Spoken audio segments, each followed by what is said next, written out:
దేవుని వాక్యం చదువుదాం. ప్రకటన గ్రంథం 7వ అధ్యాయం 9వ వచనం నుండి 17వ వచనం వరకు ఉన్న భాగం ఇలా ఉంది. అటు తరువాత నేను చూడగా, ఇదిగో, ప్రతి జనములో నుండి, ప్రతి వంశములో నుండి, ప్రజలలో నుండి, ఆయా భాషలు మాట్లాడు వారిలో నుండి వచ్చి ఎవడను లెక్కింపజాలని యొక్క గొప్ప సమూహము కనబడెను. వారు తెల్లని వస్త్రములు ధరించుకున్న వారై ఖర్జూరపు మట్టలు చేతపట్టుకుని సింహాసనము ఎదుటను గొర్రెపిల్ల ఎదుటను నిలువబడి, సింహాసనాసీనుడైన మా దేవునికిని గొర్రె పిల్లకును మా రక్షణకై స్తోత్రమని మహాశబ్దముతో ఎలుగెత్తి చెప్పిరి. దేవదూతలు అందరూ సింహాసనము చుట్టూను పెద్దల చుట్టూను ఆ 4 జీవుల చుట్టూను నిలువబడి ఉండరి. వారు సింహాసనము ఎదుట సాష్టాంగపడి, ఆమేన్, యుగ యుగముల వరకు మా దేవునికి స్తోత్రమును మహిమయు జ్ఞానమును కృతజ్ఞతాస్తుతియు ఘనతయు శక్తియు బలమును కలుగునుగాకని చెప్పచ్చు దేవునికి నమస్కారము చేసరి. ఆమెన్. పెద్దలలో ఒకడు తెల్లని వస్త్రములు ధరించుకుని ఉన్న వీరెవరు, ఎక్కడ నుండి వచ్చిరని నన్ను అడిగెను. అందుకు నేను, అయ్యా, నీకే తెలియననగా అతడు ఎలాగు నాతో చెప్పాను, వీరు మహాశ్రమలలో నుండి వచ్చిన వారు. గొర్రెపిల్ల రక్తములో తమ వస్త్రములను ఉదుకుకొని వాటిని తెలుపు చేసుకొనిరి. అందువలన వారు దేవుని సింహాసనం ఎదుట ఉండి రాత్రింబగళ్ళు ఆయన ఆలయములో ఆయనను సేవించుచున్నారు. సింహాసనాసీనుడైన వాడు తానే తన గుడారము వారి మీద కప్పును. వారికి ఇక మీదట ఆకలైనను దాహమైనను ఉండదు.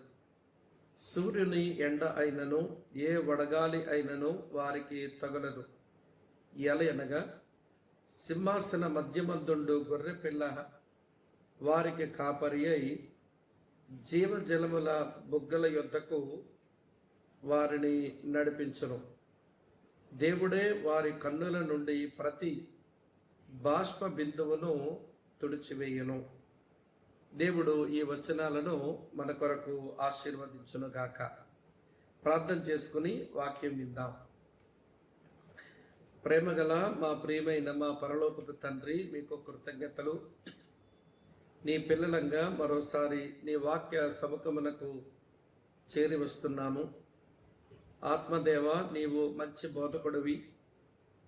మీరు బోధిస్తే అది మా మనోనేత్రానికి వెలుగింపు అవుతుంది అని ఆశతో ప్రభా, నీ సహాయాన్ని మేము కోరుతున్నాము.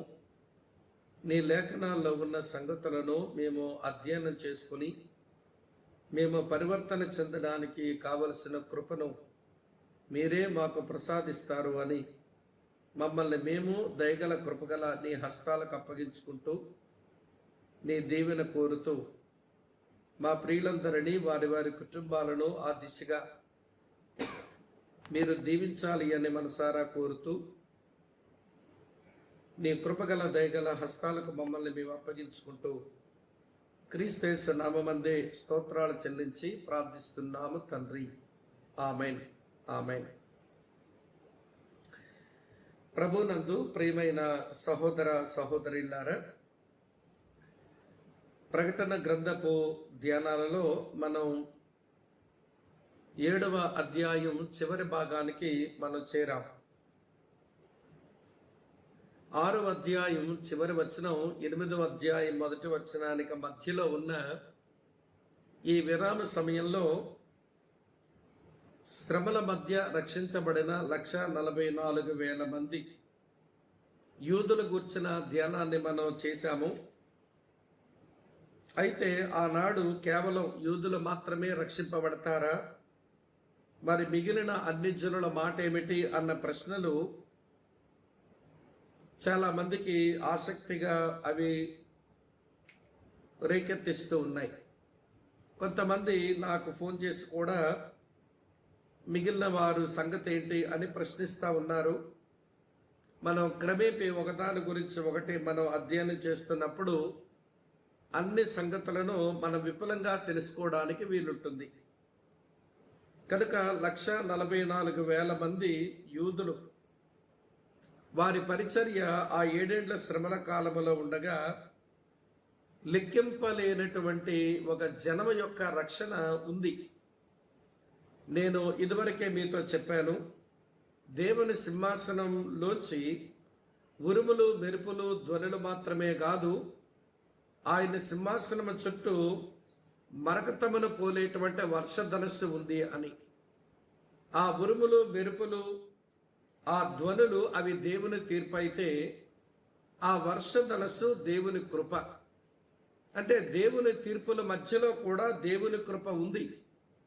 ఆ కృపతో ఇప్పుడు 1,44,000 మంది యూదులు వారు రక్షించబడితే, వారి పరిచర్య వలన ప్రపంచపు నలుమూలల విస్తారమైన జనమ యొక్క రక్షణ ఉంది. దాని వివరాలే ఇప్పుడు 9వ వచనం నుండి 17వ వచనం వరకు ఉన్న ఈ భాగంలో మనం అధ్యయనం చేస్తాం. ప్రియులారా, ఈ భాగంలో మనకు కనబడేది లెక్కింపలేని జనం. A multitude no man could number. ఏ మనుషుడు లెక్కింపలేని జనం ఈ భాగంలో ఉన్నారు. ఈ మన స్టడీ యొక్క పేరు కూడా అది, ఎవరునూ లెక్కింపలేని జనం అనే టైటిల్ కింద ఈ విషయాన్ని నేను మీకు వివరించదలిచాను. ప్రియులారా, మన ప్రభు అయిన యేసుక్రీస్తు లూకా సువార్త 19వ అధ్యాయం 10వ వచనం ప్రకారం నశించిన దానిని వెదకి రక్షించుటకు ఆయన ఈ లోకానికి వచ్చాడు. మనుషులందరూ నశించిపోతున్న వారే, నశించిపోయిన వారే. అందరి రక్షణ కొరకు ఆయన చేయవలసిన బలియాగమును శిలువ మీద చేసి ముగించి, ఆ బలియాగపు సందేశాన్ని అందరికీ ఆయన అందించే పని ఆయన చేస్తున్నాడు. వర్తమాన కాలంలో సంఘము ద్వారా ఆ పని సంపూర్ణంగా జరగడం మనం చూడలేకపోతున్నాం. కానీ ప్రస్తుత కాలంలో ఉన్న క్రైస్తవ సంఘం కూడా తన వంతు పరిచర్యను తాను జరిగిస్తుంది అనే మాట నిజం.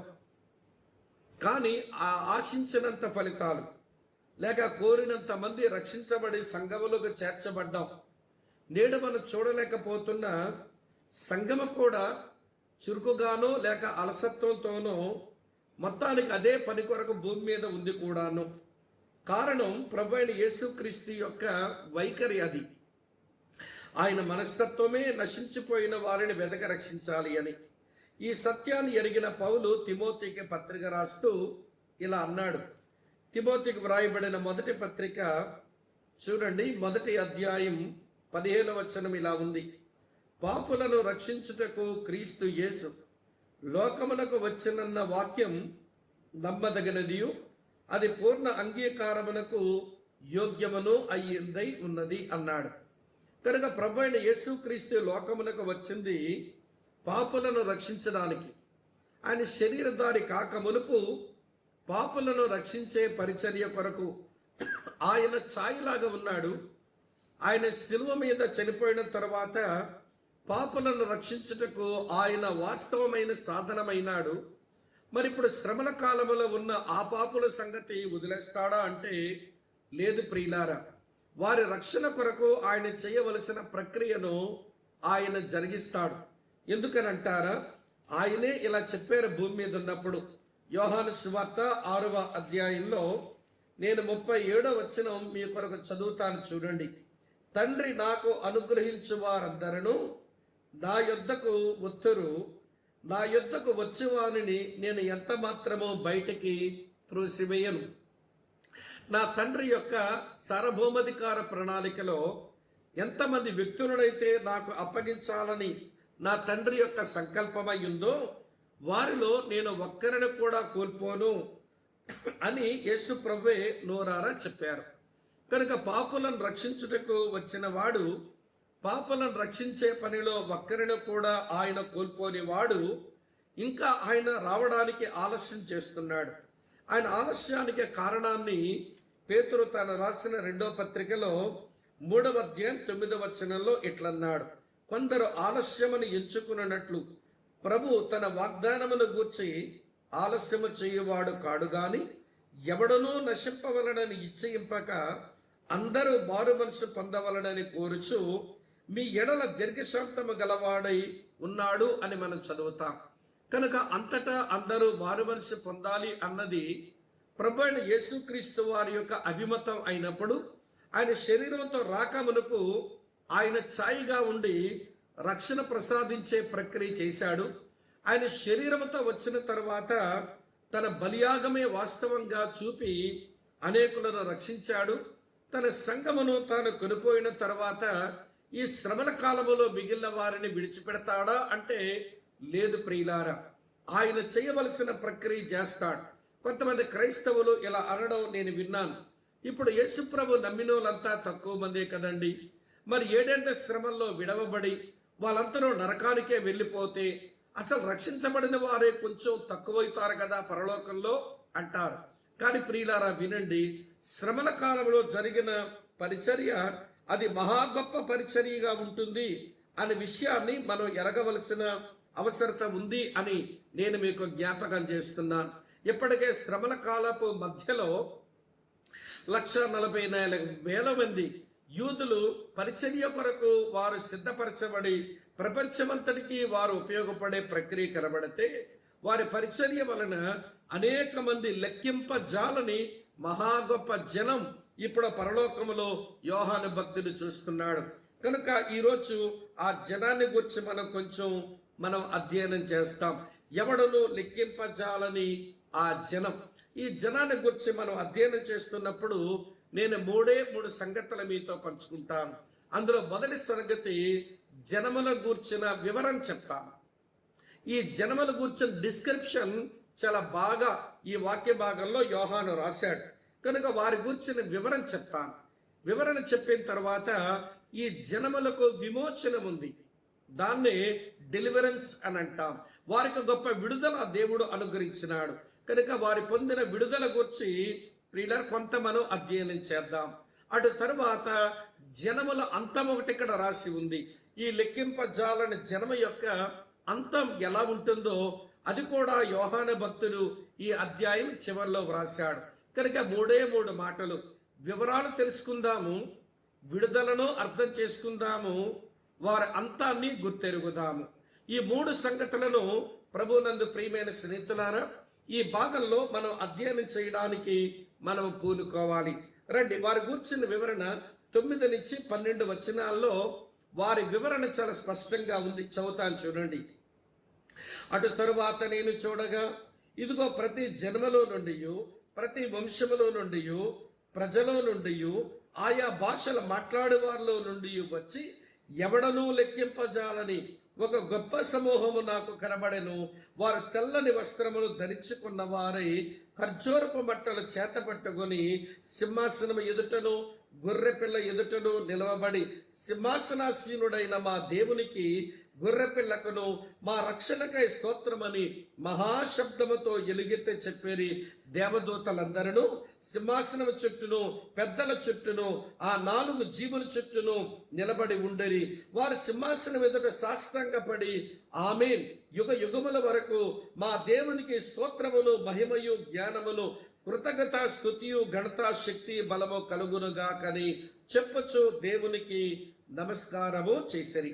మిత్రులారా, ఈ 9 నుంచి 12 వచ్చిన భాగాల్లో ఒక 3 సంగతులు వీరి గురించి మళ్ళీ మనం అధ్యయనం చేయాలి. వారి గూర్చిన వివరణ యోహాను రాసినప్పుడు ఇందులో ఒక 3 సంగతులు ఆయన ప్రస్తావిస్తున్నాడు. ఏమిటి ఆయన ప్రస్తావించిన 3 సంగతులు? మొదటి మాట, వారు ఎలా కనబడ్డారో అది రాశాడు. అది తర్వాత చెప్తాను, ఎలా కనబడ్డారు వీళ్ళు. తర్వాత రెండవ మాట, వారు ఏమని కేకలు వేస్తున్నారో అది కూడా రాశాడు. ప్రియులారా, వారి కేకలేంటి తర్వాత చూద్దాం మనం. తర్వాత వారి కేకల వలన అక్కడ కొంతమంది ఉజ్జీవం పొందినట్లుగా, ఉత్తేజం పొందినట్లుగా మనకు కనబడుతుంది. కనుక వినండి ప్రియులారా, వారి ఉజ్జీవం మరికొకల మందికి ఉత్తేజమైన సంగతిని అది కూడా ఈ 12వ వచనం లోపుగానే రాశాడు. 9 నుంచి 12 వచనాల్లో వారు కూర్చుని వివరంలో, స్నేహితులారా వినండి, ఎలా కనబడుతున్నారు, ఏమని కేకలు వేస్తున్నారు, వారు ఎలాగ ఉత్తేజపరుస్తున్నారు, ఈ 3 ప్రశ్నలకు అద్భుతమైన జవాబులు ఈ భాగంలో ఉన్నాయి. రండి, వారు ఎలా కనబడుతున్నారట. 9వ వచనం మధ్యలో ఎవడనో లెక్కింపజాలని ఒక సమూహము కనబడేది. చూస్తున్నారా? దేర్ నెంబర్, వారి సంఖ్య చెప్పబడింది. సంఖ్య ఫలానా ఇంత అని చెప్పబడలేదు, కానీ ఎవడు లెక్కింపజాలని జనం అనే మాట మనం చూస్తాం. ప్రియులారా, దేవుని పిల్లలు రక్షించబడినటువంటి ప్రక్రియ చూసినప్పుడు వారి సంఖ్య కొన్నిసార్లు ప్రస్తావించబడింది. అపోస్తలుల కార్యాలు 2వ అధ్యాయం 41వ వచనంలో పేతురు ప్రసంగం విన్న తర్వాత రక్షించబడిన వారి సంఖ్య ఇక్కడ ప్రస్తావించబడింది. అపోస్తలుల కార్యాలు 2:41 చూడండి. కాబట్టి వాక్యం అంగీకరించిన వారు బాప్తిస్మం పొందిరి, ఆ దినమందు ఇంచుమించు 3,000 మంది చేర్చబడిరి అని లెక్క ఉంది. 4వ అధ్యాయం 4వ వచనం చూడండి. వాక్యం వినిన వారిలో అనేకులు నమ్మిరి, వాళ్ళ పురుషుల సంఖ్య ఇంచుమించు 5,000 అయింది. సంఘములో చేర్చబడిన ఈ పరిశుద్ధుల యొక్క లెక్క ప్రస్తావించబడింది. కానీ శ్రమల దినాలలో వినండి ప్రియులార, శ్రమల మధ్య రక్షించబడిన అన్ని జనాంగం యొక్క లెక్క ఎవడనూ లెక్కింపజాలని లెక్క. అందుకే ఎవడనూ లెక్కింపజాలని సంఖ్య అని రాసింది. ఇప్పుడు మీకు ఒక ప్రశ్న మీ మనసులోకి రావచ్చు. అరే, వేలకు వేల మంది రక్షించబడతారా?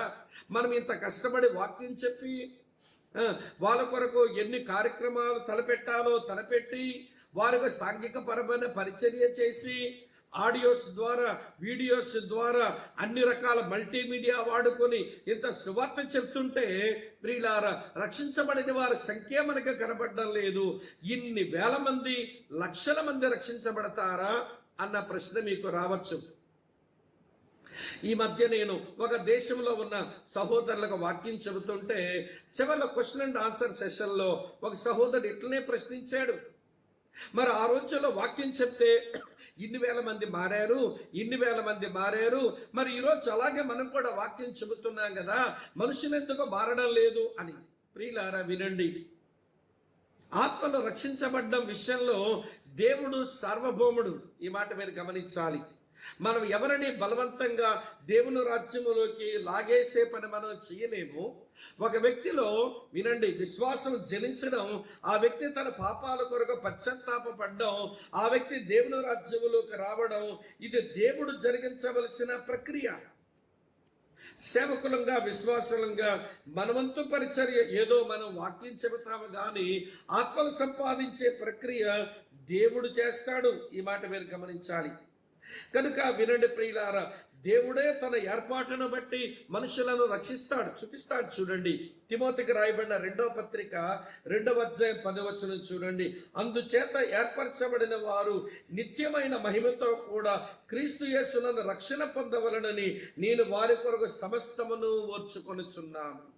చూస్తున్నారా? దేవుని చేత ఏర్పరచబడిన వారు నిత్యమైన మహిమతో కూడా యేసుక్రీస్తునందు రక్షణ పొందాలి అని అంటే, ఆయన ఏర్పాటులో ఉన్న వారి కొరకు ఆయన చేసేటువంటి ప్రక్రియను మనం చూసినప్పుడు ప్రియులారా, గుంపులుగా రక్షించబడిన వారు ఉన్నారు. ఇవ్వండి, వ్యక్తులుగా ఒక్కొక్కరు రక్షించబడిన వారు కూడా ఉన్నారు. ఇలా మీకు జ్ఞాపకం చేయనివ్వండి. సమరయ పట్టణానికి వెళితే సమరయ స్త్రీ ద్వారా ఊరు వారందరూ వచ్చి వారు విశ్వసించి వారు రక్షించబడ్డారు. మరి అదే యేసుప్రభు గెరాసీన ప్రాంతానికి వెళ్ళి అక్కడ ఒకటి బాగు చేస్తే, మా ఊరు నుంచి వెళ్ళిపో, నువ్వు మాకు అక్కర్లేదని అన్నారు. ఈ 2 గ్రామాలు కూడా యూదుల చేత కొంచెం హేయమైన గ్రామాలే.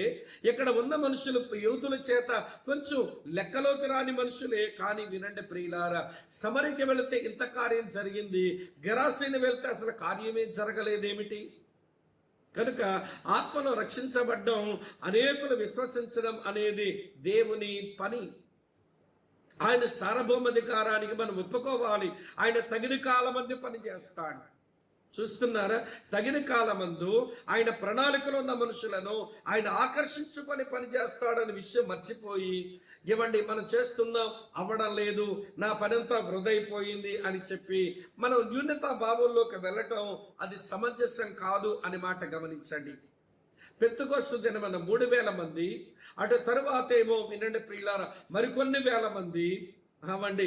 ఇలాగనే ప్రపంచ చరిత్రలో లేక బైబిల్ చరిత్రలో కూడా ఒక పస్కా గొర్రె పిల్ల బలి పశువు అవిన కారణం చేత ఐగుప్తు దేశం నుంచి దాదాపు 30 లక్షల మంది ఒకేసారి రక్షించబడ్డారు. మరి యోనా యొక్క ఒక ప్రసంగానికి నినివే పట్టణంలో ఉన్న లక్షల మంది మారారు మరి ఆ రోజున. కనుక వినండి, వ్యక్తులు ఒకరు ఇద్దరు మారినటువంటి వృత్తాంతాలు ఉన్నాయి, లక్షల మందిగా మనుషులు మారేటువంటి వృత్తాంతాలు కూడా ఉన్నాయి. కానీ శ్రమల కాలములో అన్యులు వినండి వారు లెక్కింపలేని జన్మగా వారు రక్షింపబడతారు అని ఈ భాగం మనకి జ్ఞాపకం చేస్తుంది. వీరు ఎలా కనబడుతున్నారు అంటే లెక్కింపజాలని జన్మగా కనబడుతున్నారు. మొదటి మాట. రెండో మాట జ్ఞాపకం చేస్తాను చూడండి, వారు ఎవరట చదువుతున్నాను చూడండి ప్రియులారా. ప్రకటన గ్రంథం మళ్ళీ 7వ అధ్యాయం 9వ వచనంలో ప్రతి వంశములో నుండి, ప్రతి ప్రజలో నుండి, ఆయా భాషలు మాట్లాడలో నుండి, ప్రతి జనములో నుంచి వచ్చినటువంటి లెక్కింపజాలని ఒక గొప్ప సమూహం. వారి నేషనాలిటీస్ ఏమిటి వినండి. ఈ భూమి మీద మనుషులకు ఇది మా జాతీయత, ఇది మా జాతి, ఇది మా కులము, ఇది మా దేశం అనేది అది భూ సంబంధమైన విభజన. కానీ దైవ విభజనలో అందరూ ఒకటే. దైవ విభజనలో ఎవరు విభజన లేదు దేవునికి. మానవ విభజనలో ఇది మా జాతి, ఇది మా జాతీయత, ఇది మా దేశం, ఇది మా రాష్ట్రం, ఇది మా కులం అని చెప్పే ప్రియులారా భూమి మీద కనబడుతుందేమో కానీ విభజన దైవిక కోణములో విభజన లేదు. దీనికి ఏమండి అక్షరార్థంగా లిటరల్ ఇలస్ట్రేషన్ ఏమిటంటే దేవుడు కరోనా వైరస్ను అనుమతించాడు. ఏమండి ఆ జాతిని ముట్టుకుంటాను, ఈ జాతిని ముట్టుకోను, లేకపోతే ఆ దేశాన్ని కలుసుకుంటాను, ఈ దేశాన్ని కలుసుకోనని కరోనా వైరస్ అనుకోవడం లేదు. వింటున్నారా ప్రియులారా? దానికి నేషనల్ డిఫరెన్సెస్ లేవు, దానికి జెండర్ డిఫరెన్స్ లేదు, దానికి సోషల్ డిఫరెన్స్ లేదు. వినండి ప్రియమైన స్నేహితులా, దానికి రేషియల్ డిఫరెన్స్ లేదు, దానికి లింగ్విస్టిక్ డిఫరెన్స్ లేదు. భాషా భేదం కానీ, ఆర్థిక భేదం కానీ, సాంఘిక భేదం కానీ, జాతి భేదం కానీ, కుల భేదము కానీ, చివరికి లింగ భేదం కూడా లేదు. అందరూ ఒకటే దేవుని దృష్టిలో. మనుషులమైన మనమే మా జాతీయత ఇది, ఇది మా దేశం, ఇది మా జాతి, ఇది మా కులం అని చెప్పి మనుషుల ముక్కలయ్యామేమో కానీ దేవుని దృష్టిలో అందరూ సమానమే. ఇప్పుడు వినండి ప్రియమైన స్నేహితులారా, ఈ 1,44,000 మంది పరిచర్యలో రక్షించబడినటువంటి మిగిలిన జనాంగాలన్నీ కలిసిపోతున్నాయి, అన్నీ కలిసిపోతున్నాయి. ఇప్పుడు యోహానికి ఎట్లా కనబడుతున్నా తెలుసా? లెక్కింపజాలని జనముగా కనబడ్డారు. మరో సంగతి, భాష, స్థలము, ప్రాంతము తారతమ్యము లేకుండా అందరూ కలిసిపోయే కనబడుతున్నారు. మూడో సంగతి చెప్తాను చూడండి. ఈ 9 నుంచి 12 వచనాల్లో వారిని గమనిస్తే ప్రియుల వారి నేచర్స్ మనకు అర్థమవుతాయి. వారి స్వభావాలను బట్టి వారి గురించి కొంచెం మనం అర్థం చేసుకోవచ్చు. చూడండి 9వ అధ్యాయం ముగింపులో ఏం రాస్తుందంటే వీళ్ళమండి వారు గొర్రె పిల్ల ఎదుట నిలువబడి అని రాసి ఉంది. యొక్క విషయం మీతో చెప్తాను వినండి. సంఘ పరిశుద్ధులకు కూర్చునే భాగ్యం ఉంది. పాత నిబంధన పరిశుద్ధులైన, శ్రమల కాల పరిశుద్ధులైన గొర్రె పిల్లది ఎదుట, ఆ దేవుని సింహాసనం ఎదుట కూర్చునే భాగ్యం ఎవరికీ లేదు. ప్రకటన గ్రంథం 4వ అధ్యాయం 4వ వచనంలో 4వ వచనం చివరిలో చూడండి 24 పెద్దల గురించి కూర్చుండిరి అని మాట మనం చూస్తాం. మళ్ళీ 3వ అధ్యాయం ప్రియులారా చూడండి 21వ వచనంలో నేను జయించి నా తండ్రితో కూడా ఆయన సింహాసనం నందు కూర్చుండున్న ప్రకారము జయించు వారిని నాతో కూడా సింహాసనం నందు కూర్చుండనిచ్చెదను అని మనం చూస్తాం. సంఘ పరిశుద్ధులే దేవుని ఎదుట, ఆ గొర్రె పిల్ల ఎదుట కూర్చునే భాగ్యం ఉంది. కానీ వినండి ప్రియులారా, పాత నిబంధన పరిశుద్ధులకు కానీ అలాగనే శ్రమల కాల పరిశుద్ధులకు కానీ వారు కూర్చుని వినండి దేవుని ఎదుట కూర్చునే భాగ్యమైతే లేదు వాళ్ళకి. కానీ విడ్డూరం ఏంటో తెలుసా? సంఘ పరిశుద్ధులమైన మనకంటే యోగ్యులైన వారు ఉన్నారు. పాత నిబంధన పరిశుద్ధులు. మనకంటే అబ్రహాము గొప్పవాడు కాదా? మనకంటే దావీదు గొప్పవాడు కాదా? మనకంటే యెషయా, యిర్మీయాలు గొప్పవాళ్ళు కాదా? వాళ్ళు మనకంటే అన్ని విషయాల్లో కూడా యోగ్యులే. కానీ క్రీస్తు రక్తములో కడగబడి, క్రీస్తు సంఘములో చేర్చబడి, శిరస్సుగా క్రీస్తును కలిగి ఉన్న సంఘానికి దొరికిన భాగ్యం ఎంత గొప్పదో. వినండి. అందుకనే యేసు ప్రభు ఇట్లా అన్నాడు, స్త్రీలు కనినటువంటి వారిలో బాప్తిసమిచ్చే యోహాను కంటే గొప్పవాడెవడూ పుట్టలేదు గాని వినండి, పరలోక రాజ్యములో మిగులు అల్పుడైన ఒకడు బాప్తిసమిచ్చే యోహాను కంటే గొప్పవాడు అన్నాడు. అంటే అబ్రాము, దావీదు, యెషయా, యిర్మీయా, దానియేలు వీళ్ళందరికంటే బాప్తిసమిచ్చి యోహాను గొప్పవాడైతే, బాప్తిసమిచ్చి యోహాను కంటే పరలోక రాజ్యములో చేరిన మిగులు అల్పులమైనటువంటి సంఘ పరిశుద్ధులు మరి గొప్ప వాళ్ళము అని బైబిలే చెబుతుంది. అందుకని ఈ మాట జ్ఞాపకం చేస్తున్నాను. పాత నిబంధన పరిశుద్ధులు నిలబడాల్సిందే, శ్రమల కాల పరిశుద్ధులు నిలబడాల్సిందే. కానీ కూర్చునే భాగ్యం ఎవరికి వచ్చిందో తెలుసా? అది సంఘ పరిశుద్ధులకే వాగ్దానం ఉంది. మీరు దేవుని సింహాసనం ఎదుట ఆ సింహాసనాల మీద కూర్చుంటారు అని. ప్రభునందు ప్రియులారా వినండి. కనుక వాళ్ళ నేచర్ని మనం గమనించినప్పుడు మొదటగా వారు నిలబడి ఉన్నారు అంటే వాళ్ళు శ్రమల కాల పరిశుద్ధులు అని చెప్పొచ్చు. ఇక్కడ కూడా పెద్ద ఆయన ఇట్లా చెప్పాడు. చూడండి 14వ వచనంలో, అందుకు నేను అయ్యా నీకే తెలియనని అతడు నాతో ఇలాగ చెప్పాను, వీరు మహాశ్రమంలో నుంచి వచ్చిన వారు సంఘము మహాశ్రమంలోంచి రాదు. మీరు ప్రకటన గ్రంథం 3వ అధ్యాయం 10వ వచనంలో చూశారు కదా. చూడండి అక్కడ ఏముంది, భూనివాసులందరి మీదకి శోధించుటకు లోకమంతటి మీదకి రాబో శోధన కాలములో నేను నిన్ను కాపాడేదను. ప్రపంచమంతటి మీదకి వచ్చే శ్రమలలో సంఘం లేదండి. మొదటి తెస్సలోనిక పత్రిక 5వ అధ్యాయం 9వ వచనంలో మనం చూస్తాము, ప్రభు అయిన యేసుక్రీస్తు ద్వారా రక్షణ పొందుటకే గాని దేవుడు మనలను నియమించిన గాని ఉగ్రత పాలవటకు నియమించలేదు. మన గొర్రెపిల్ల ఉగ్రతకు మనం పాలు కాము, దేవుని యొక్క ఉగ్రతకు మనము పాలు కాము. ఒకవేళ మనం దేవుని ఉగ్రత, గొర్రెపిల్ల ఉగ్రత కిందగా వెళ్ళవలసి వస్తే యేసు ప్రభు శిలువలో చేసిన బలియాగానికి అర్థము లేదు. దేవుడు చాలా అన్యాయస్తుడిగా పరిగణించబడతాడు. కనుక మీరు గమనించండి, వాళ్ళ స్వభావాన్ని చూస్తే మొదటగా వినండి ప్రియులారా, వారు మహాశ్రమంలోంచి వచ్చిన వారు నిలవబడ్డారు. సరే మరి కొంచెం చూద్దాం. వాళ్ళు చూస్తే మనకి ఏమర్థం అవుతుందో రండి. మొదటి సంగతి ఇప్పుడు చెప్తాను, వాళ్ళ నేచర్ ఏంటో చెప్తాను. చూడండి 9వ వచనం చివరిలో వారు తెల్లని వస్త్రములు ధరించుకున్న వారుగా కనబడుతున్నారు. ఇది వాళ్ళ యొక్క వర్చస్, ఇది వాళ్ళ యొక్క సుగుణం.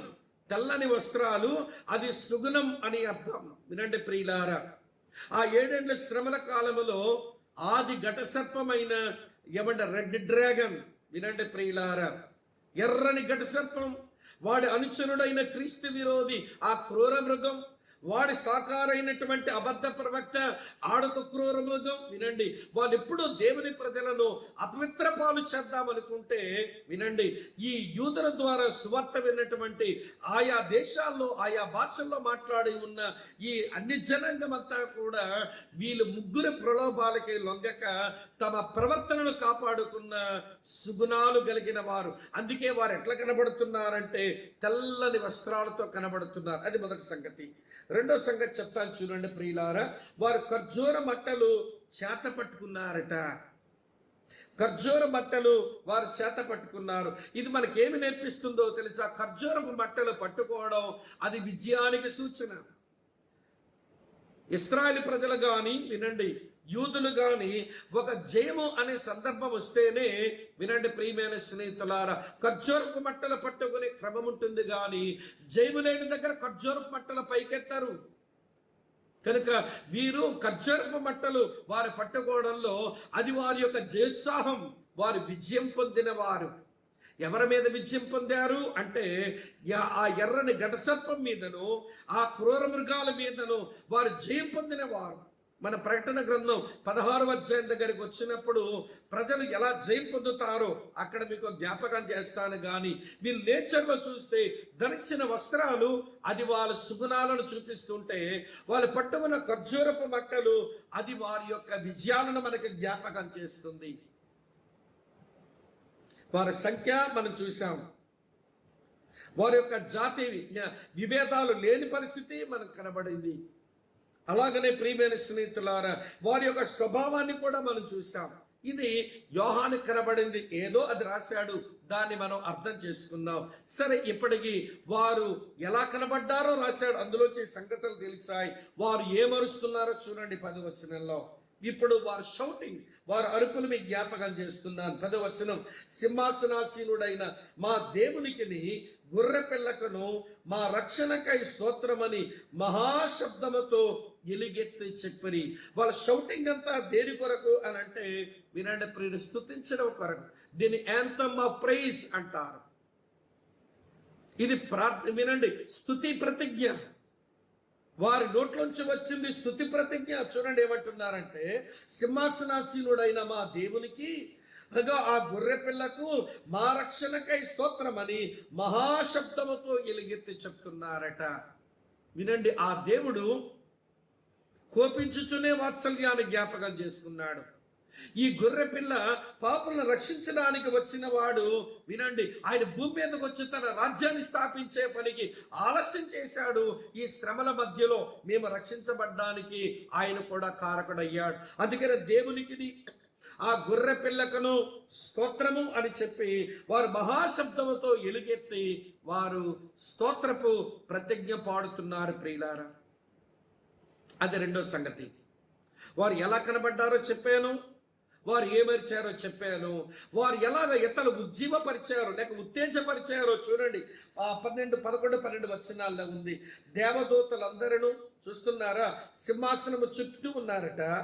పెద్దల చుట్టూ 24 పెద్దల చుట్టూ ఉన్నారట. ఆ 4 జీవుల చుట్టూను నిలబడి ఉన్నారు.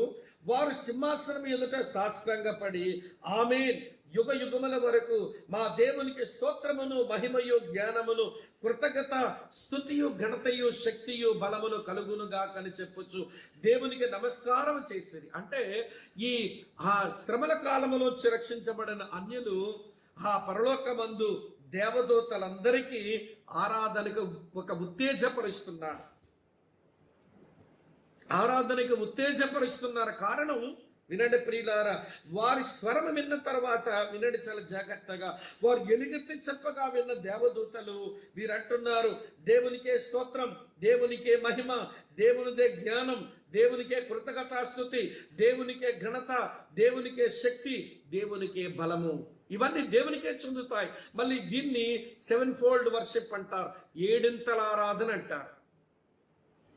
ఇదివరకే నేను మీకు జ్ఞాపకం చేశాను. ప్రకటన గ్రంథం 5వ అధ్యాయంలో 7-fold వర్షిప్ ఉంది. అది నేను నా 5వ అధ్యాయం ప్రియమైన స్నేహితులారా, నేను 12వ వచనంలో చదివాను. అప్పుడు కూడా లెక్క పెట్టలేనంత దేవదూతలు అలానే ఆరాధించారు. కాకపోతే ఇక్కడ కొన్ని మారాయి అంతే. కృతజ్ఞతాస్తుతి వచ్చింది కొత్తగా ఇందులోనికి.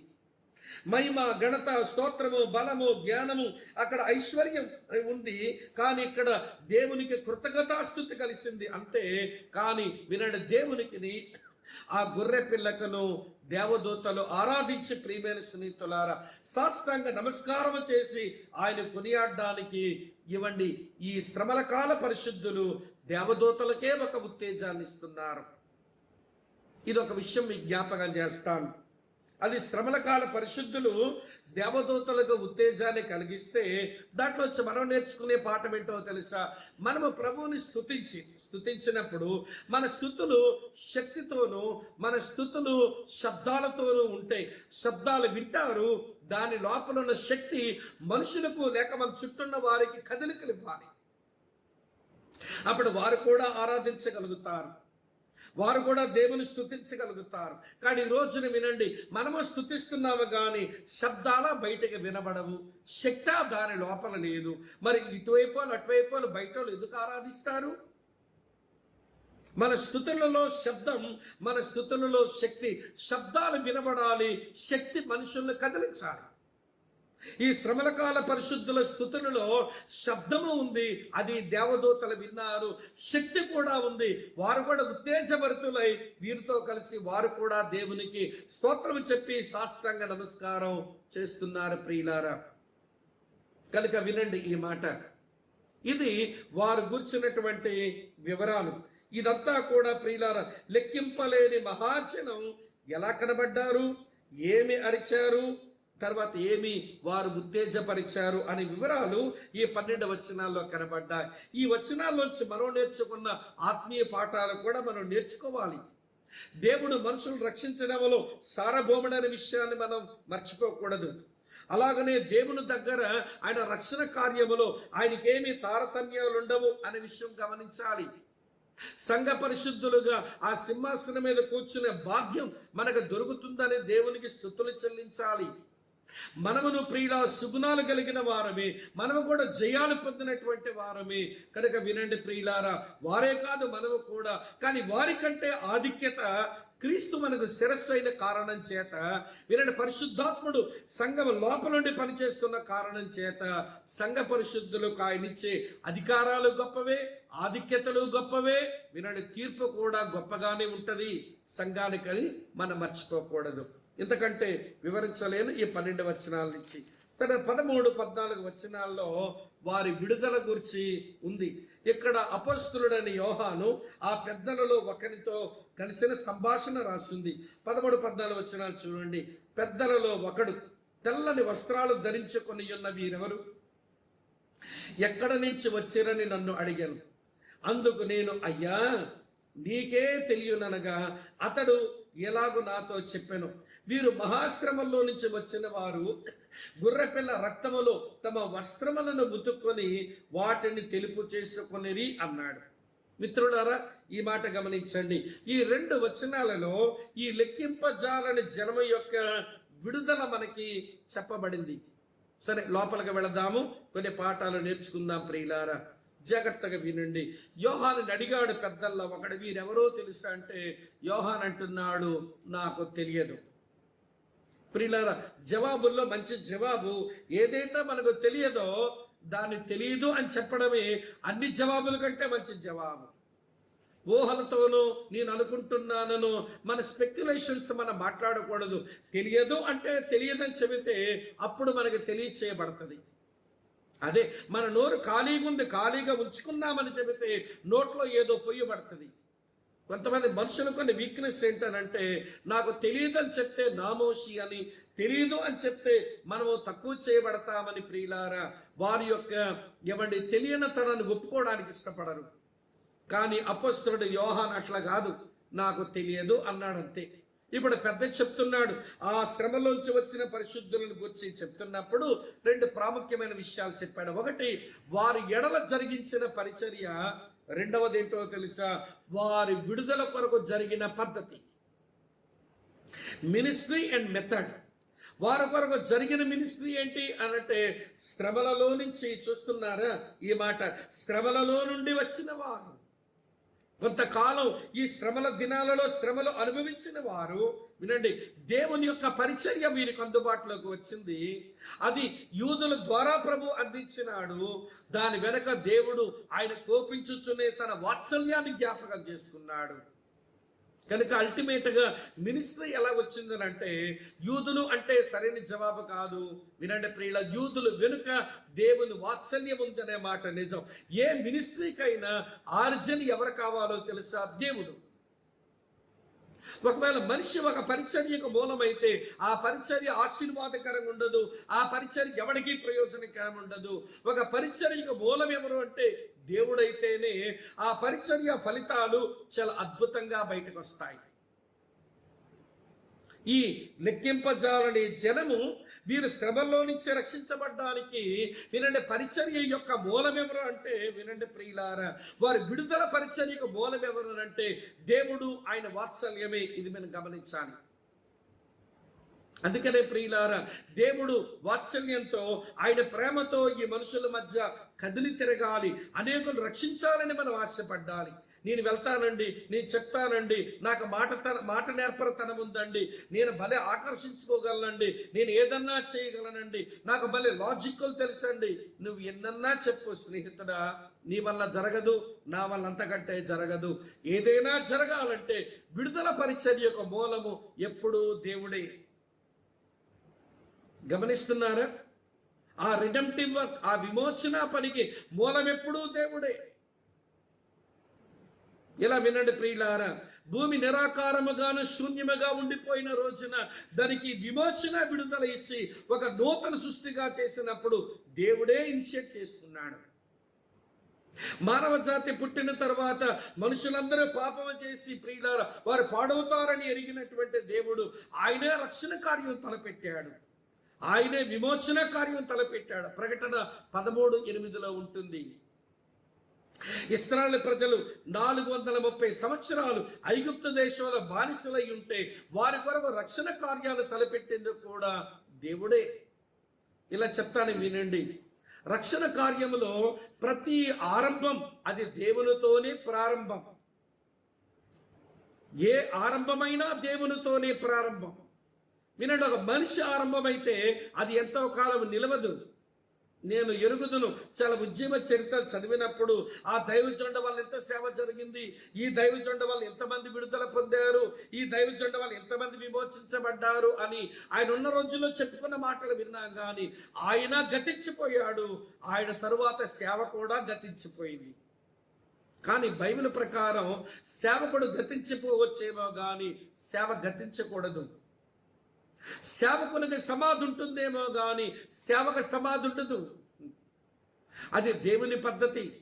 ఎందుకో తెలుసా, దేవునితో ఆరంభమైన పని కనుక మధ్యలో సేవకులు వస్తారు, వాళ్ళు గతించిపోతారు, మధ్యలో సేవకులు వస్తారు, వారి కాలమై గతించిపోతారు. కానీ సేవ ఎప్పుడు నిలిచే ఉంటుంది ప్రియమైన స్నేహితులారా. కనుక మినిస్ట్రీ ఆఫ్ డెలివరెన్స్ వినండి, అది దేవునితోనే జరిగింది. ఇక్కడ నెంబర్ 2 మెథడ్ ఏంటి? ఏ పద్ధతిలో దేవుడు విమోచించాడు వీళ్ళను? మహాశ్రమంలోంచి ఏ పద్ధతిలోంచి బయటికి తీసుకుని వచ్చాడనంటే గొర్రె పిల్ల రక్తములో తమ వస్త్రములు ఉతుక్కున్నారట. వినండి వినండి ప్రియులారా, గొర్రెపిల్ల రక్తములో తమ వస్త్రాలు ఉతుకుని. మెథడాలజీ ఒకటే. 66 పుస్తకాల బైబిల్లో మానవ చరిత్రలో ఒక వ్యక్తి విమోచించబడి విడుదల పొందాలనంటే ఒకటే మెథడాలజీ. అదేంటో తెలుసా? యేసుక్రీస్తు యొక్క రక్తం. మరి ఆయన శరీరంతో ఈ లోకానికి రాకమునుపు పాత నిబంధనలో ఉండే వాళ్ళకి ఆ రక్తము లేదు కదండి అని అంటారేమో. కానీ రక్తం లేదు, యేసు రక్తం. ఈ గొర్రెపిల్ల రక్తం వాళ్ళకి లేదు, కానీ ఛాయిగా ఉంది. ఏదైనా తోటలో ఆదామవ్వల విమోచన కొరకు, వారి దిగంబరత్వాన్ని కప్పడం కొరకు ఒక రక్తపు జాడలు మనకు కనబడవా? అక్కడ ఆదికాండం 3వ అధ్యాయం 20-21 వచనాల్లో వినండి ప్రియులారా జాగ్రత్తగా. హేబేలు వినండి జాగ్రత్తగా, అతను బలి అర్పణ చేస్తున్నప్పుడు అక్కడ రక్తం కనబడలేదా? నోవహు దేవుని ఆరాధించే ప్రక్రియలో వినండి రక్తం కనబడలేదా? వీళ్ళ మోరియా పర్వతం మీద ఇస్సాకుకు బదులుగా మరి యొక్క గొర్రెపిల్ల ఆ మోరియా పర్వతం మీద కనబడలేదా? ఇశ్రాయేలు ప్రజల విమోచన కొరకు పస్కా గొర్రెపిల్ల రక్తం కనబడలేదా? ఇశ్రాయేలు ప్రజలు దేవుని సమీపించిన కొరకు వారి పాపం నుంచి విడుదల పొంది నిమిత్తం ఆయా బలి అర్పణలో రక్తము లేదా? అంటే పాత నిబంధనలో కనబడిన ఆ రక్తపు మరకలు అవి ఛాయ. యేసుక్రీస్తు సిలువలో కార్చిన రక్తం అది వాస్తవం. వాస్తవం వచ్చిన తర్వాత ఛాయలతో పని లేదు. మనిషి ఎదురుగా లేకపోతే ఫోటో పెట్టుకోవచ్చు. మనిషి ఎదురుగా ఉన్నప్పుడు ఫోటో ముందు మాట్లాడకూడదు. మనిషి ఎదురుగా ఉన్నప్పుడు ఫోటో ముందు సంభాషణ చేయకూడదు. మనిషి ఎదురుగా లేడు కనుక ఆ ఫోటో వైపు చూస్తూ మాట్లాడుకుంటే మాట్లాడుకోవచ్చు. అందుకని హెబ్రీ గ్రంథకర్త వినండి, మీరు ఛాయల దగ్గర లేరు, మీరు నిజస్వరూపం దగ్గర ఉన్నారు అన్నాడు. మీ కొరకు చదివి చూపిస్తాను చూడండి. హెబ్రీలకు రాసినటువంటి పత్రిక 10వ అధ్యాయంలో, హెబ్రీలకు రాసినటువంటి పత్రిక నేను 10వ అధ్యాయంలో నేను జ్ఞాపకం చేస్తాను చూడండి ప్రియులారా. 10 నుంచి 14 వచ్చినా చూడండి. యేసుక్రీస్తు యొక్క శరీరం ఒక్కసారి అర్పించబడుట చేత ఆయన చిత్తమును బట్టి మనం పరిశుద్ధపరచబడి ఉన్నాము. మరియు ప్రతి యాజకుడు దినదినము సేవ చేయొచ్చు పాపములు ఎన్నటికీ తీసివేయలేని ఆ బలులనే మాటి మాటికి అర్పించుచు ఉండును. ఈయనైతే పాపముల నిమిత్తమై సదాకాలము నిలిచి ఒక్క బలిని అర్పించాడు. ఇది సదాకాలము నిలిచి పని. ఆయన రాకమునుకున్న ప్రజలకు సరిపోతుంది, ఆయనున్న కాలములున్న మనుషులకు సరిపోతుంది, అటు తరువాత ఉన్న మన కాలములున్న ప్రజలకు, ఇక మన ముందొచ్చే కాలములున్న ప్రజలకు కూడా అది సదాకాలము నిలిచే బలి అర్పణ. అది సదాకాలము నిలిచే బలి అర్పణ. కనుక ప్రియమైన స్నేహితులారా, ఒక వ్యక్తి విమోచించబడి విడుదల పొందడానికి దేవుని పద్ధతి, దేవుని విధానం ఏంటో తెలుసా?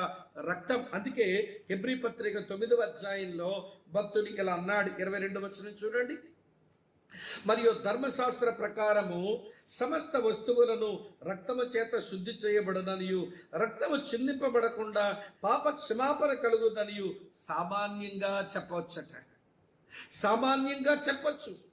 కనుక ప్రియమైన స్నేహితులారా, అంటే పాత నిబంధన పరిశుద్ధులే కానివ్వండి, ఇప్పుడున్న మనమే కానివ్వండి, లేక శ్రమల కాలంలో ఉన్న పరిశుద్ధులే కానివ్వండి, అందరికీ దేవుడు ఉంచిన పద్ధతి ఒకటి.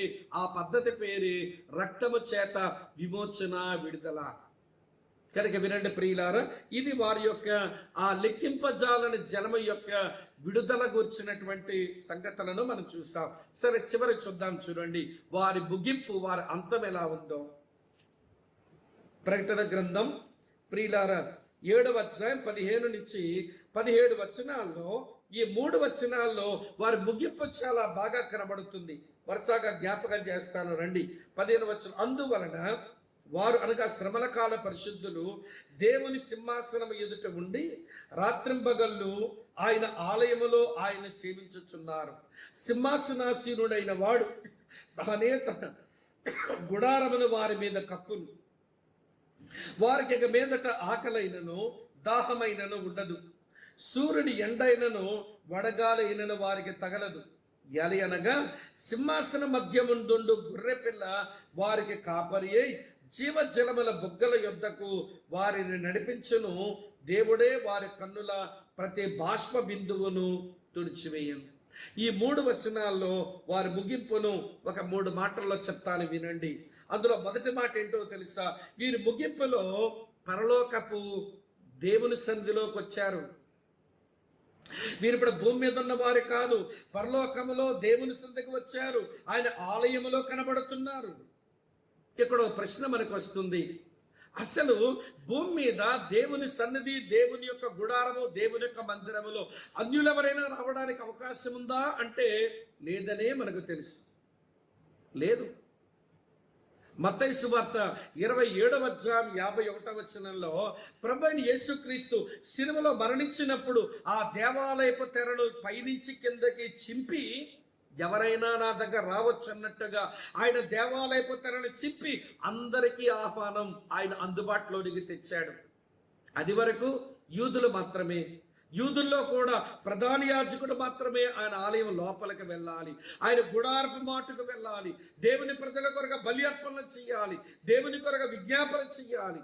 కానీ ఈ రోజున ఎవరైనా ఎప్పుడైనా ఎక్కడైనా దేవుని సన్నిధికి వెళ్ళే అవకాశం మనకి యేసుక్రీస్తు బలి అర్పణ వల్ల మనకు దొరికితే, ఇప్పుడు చూడండి శ్రమల కాల పరిశుద్ధులు ఏమైనారో, వారు భూమి మీద వారు తనువులు చాలించి వారు దేవుని ఆలయములో, దేవుని సన్నిధిలో, దేవుని గుడారము లోపలికి వచ్చేసారు.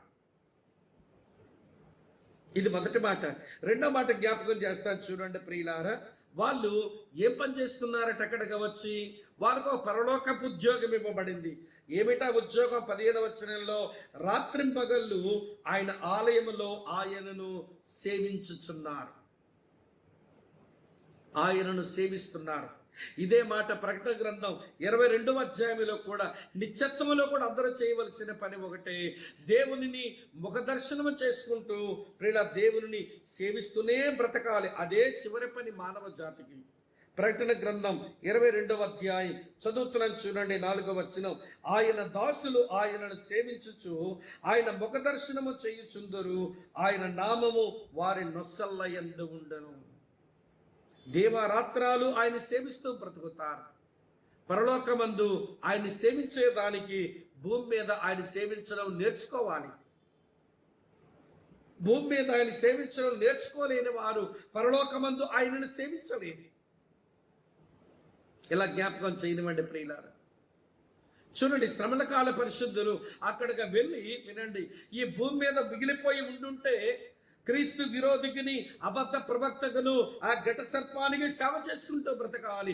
ఈ శ్రమల మధ్యలో వినండి చాలా జాగ్రత్తగా, వీరు గతించిపోయిన వారు, వినండి శ్రమలలోనే చనిపోయిన వారు, ఈ శ్రమల కాల పరిశుద్ధులు దేవుని సముఖంలో వీరు ఏం చేయడానికి వచ్చారు అంటే, వినండి, దేవారాత్రాలు ఏమండి సేవించడానికి వచ్చారు. ఇది హెవెన్లీ ప్రొఫెషన్, ఇది పరలోకపు ఉద్యోగం.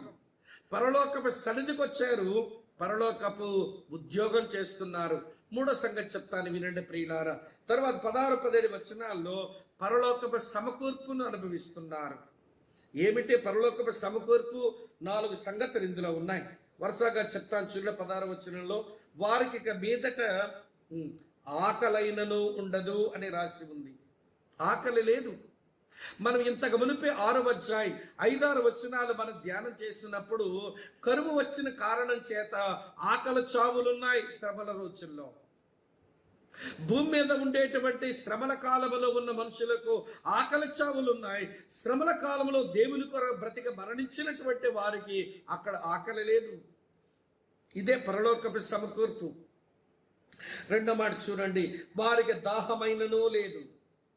శ్రమల కాలంలో ప్రియులారా 8వ అధ్యాయం 1వ వచనంలోను 8వ వచనంలోను 8వ అధ్యాయం 11వ వచనంలో చూడండి, నీళ్ళన్నీ పాడైపోతున్నాయి భూమి మీదవి. 8 నేను చదువుతున్నాను. 8 చూడండి.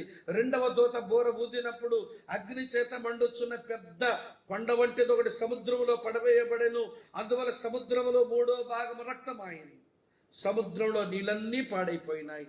11వ వచనం చూడండి, ఇలా రాసి ఉంది, అందువల్ల నేలలో 3వ భాగము మాచిపత్రి ఆయను, నీళ్లు చేదైపోయినందున వాటి వల్ల మనుషుల్లో అనేకులు చచ్చని, నీళ్లు కాస్త విషమైపోయినాయి. భూమి మీద ఉన్నప్పుడు ఈ శ్రమల కాలంలో ప్రియులారా దప్పికతో బాధపడిన వారికి పరలోకమందు ఈ శ్రమల కాల పరిశుద్ధులకు ఆయన దప్పికనే తీరుస్తున్నాడు. ఆకలి లేదు, దప్పిక లేదు. వినండి ప్రియమైన స్నేహితులారా. తర్వాత ఏంటంట, సూర్యుని ఎండైనను వడగాలి అయినను వారికి తగలదట. ఏ శ్రమ లేదు. భూమి మీద ఉన్నప్పుడు అన్ని శ్రమలు వీరు అనుభవించారు. ఇక్కడ ప్రకటన గ్రంథం 16వ అధ్యాయం 8-10 వచనాల్లో వినండి ప్రియ, అన్ని శ్రమలు వీరు అనుభవించారు. కానీ దేవుడు తన సమకూర్పులో పరలోకమందు అన్ని శ్రమల నుంచి వారికి విడుదలిచ్చాడు. 4వ సంగతి చూడండి. 17వ వచనంలో దేవుడే వారి కన్నుల ప్రతి బాష్ప బిందువును తుడిచివేయను అని రాసి ఉంది. ఆయనే వారి కన్నుల ప్రతి బాష్ప బిందువును తుడిచివేయనంటే భూమి మీద ఉన్నప్పుడు కన్నీళ్లు పెట్టుకున్నారు. వారి పొద్దున శ్రమలకు ఏడ్చారు. వినండి, ఆ గొర్రె పిల్ల వారి ప్రతి బాష్ప బిందువును తుడుస్తున్నాడు. వింటున్నారా? ఆకలి లేదు, దప్పిక లేదు, శ్రమ లేదు, కన్నీరు లేవు. అటువంటి బ్రతుకు ఈ శ్రమల కాల పరిశుద్ధులకు ఇస్తున్నాడు. ఆ ఇచ్చిన సందర్భంలో వీటన్నిటిని అనుభవించిన ప్రజలు ఏం చేస్తున్నారట? వినండి, గొర్రెపిల్ల వారికి కాపరి అయి జీవజలముల బుగ్గల యొద్దకు వారిని నడిపించను. వీరు ఏం చేస్తున్నారో తెలుసా? ఆ గొర్రెపిల్ల వెనకాల వెళ్ళిపోతున్నారు. ఆ గొర్రెపిల్ల వారిని నడిపిస్తా ఉన్నాడు. ఇలా 1-2-3 మాటలు జ్ఞాపకం చేసి ముగిస్తాను. పరలోక రాజ్యములో ఈ శ్రమల కాల పరిశుద్ధులు గొర్రెపిల్ల నడిపింపును అనుభవిస్తున్నారు. అయితే వినండి ప్రియులారా, మీరు నేనైనా ఆ గొర్రెపిల్లను పరలోకమందు వెంబడించవలసిన వారమే గనక ఆ గొప్ప భాగ్యం దొరకాలంటే భూమి మీద ఆ గొర్రెపిల్లని యేసు నడిపింపులోనికి రావటం మనం నేర్చుకోవాలి.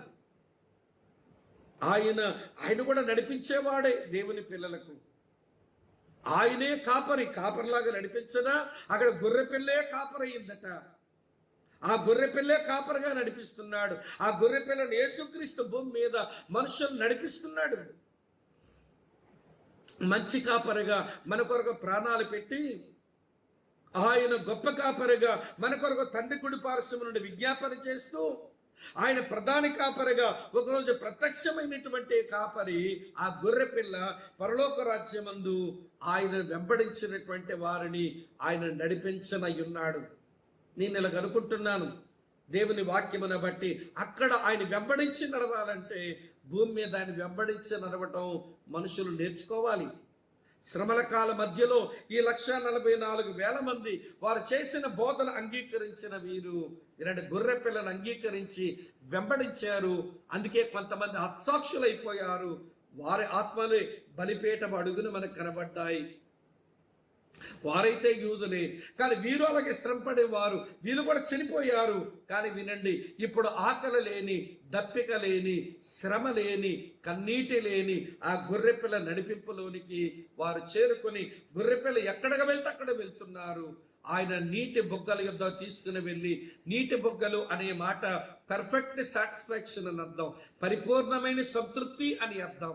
ఆయన ఆ మనుషులకు పరిపూర్ణమైన సంతృప్తిని ఆయన ప్రసాదిస్తా ఉన్నాడు.